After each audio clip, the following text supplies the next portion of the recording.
Why did you call the album the Fury of Our Maker? Is there a specific meaning to it? My life has been a storm.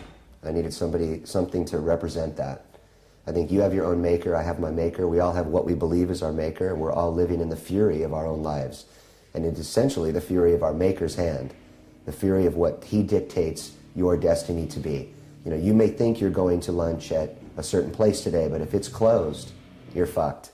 So the destiny is set for you no matter what you think sometimes. Excuse my language. That's okay. We'll blank that out. And do you have a fixed idea of your maker?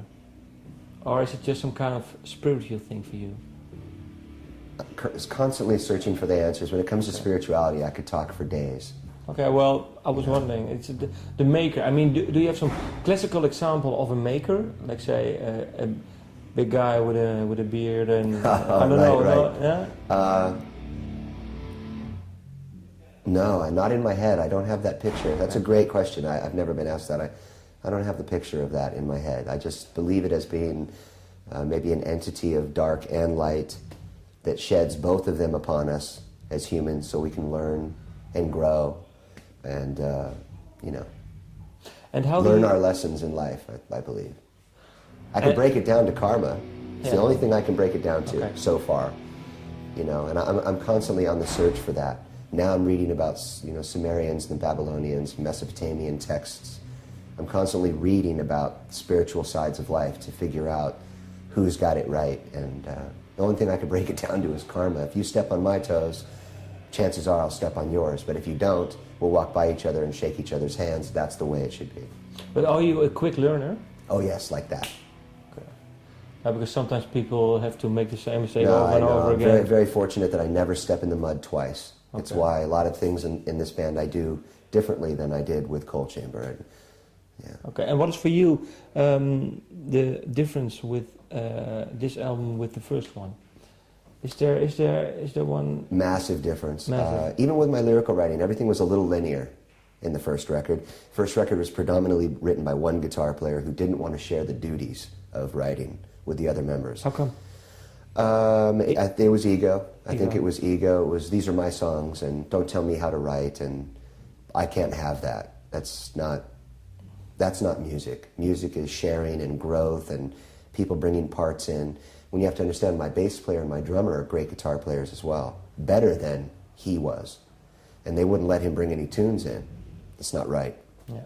And I would hear about this. If I wasn't at rehearsal, they would come and say, we came up with a song, this guy wouldn't let us play it. Eventually, I got tired of it.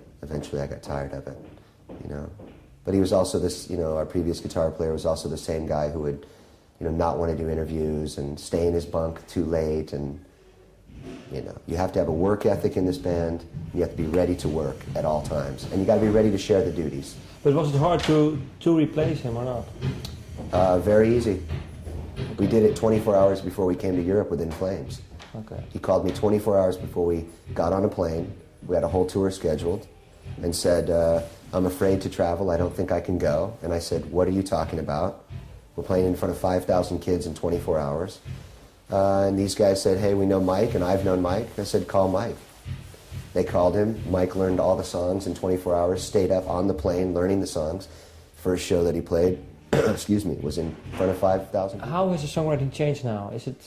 Can you pinpoint it more? Immensely. There's immense growth in the writing process because everybody plays guitar in the band and everybody shares duties in the band. One guy brings the salt and pepper to the table, the other guy brings the meat, the other guy brings the potatoes. Do you all have the same stuff you bring always, so one guy always brings the meat? Or does it change that one guy brings the meat? It'll change. Okay. One guy will have a riff that, wow, that's the song. Another guy will put the salt and pepper on it. Okay. Whereas the next song, he has the riff, and this guy puts the salt and pepper on the song. It's a nice way of doing things. It's a nice way of doing things. And do you let your lyrics, do the other members read them before you record them, or do you talk about it? Or yeah, I like to let them read the lyrics.